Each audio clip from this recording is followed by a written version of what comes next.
আসসালামু আলাইকুম, আশা করি সবাই ভালো আছেন। আজকে আমি লাউয়ের ক্ষেত থেকে একটা টাটকা লাউ নিয়ে এসেছি।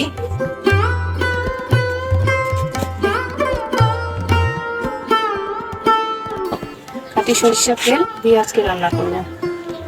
পেঁয়াজ একটু দিয়ে দিলাম, পেঁয়াজটা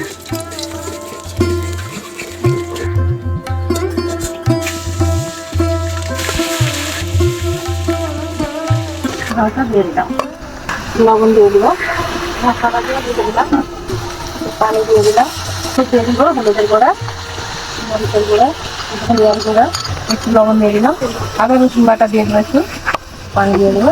মুগের ডাউলটা আমি এর মধ্যে দিয়ে দিলাম, ভাত পানিটা দিয়ে দিলাম, জিরার গুঁড়াটা আমি এখন দিয়ে দিলাম, পেঁয়াজের পেস্টটা দিয়ে দিলাম।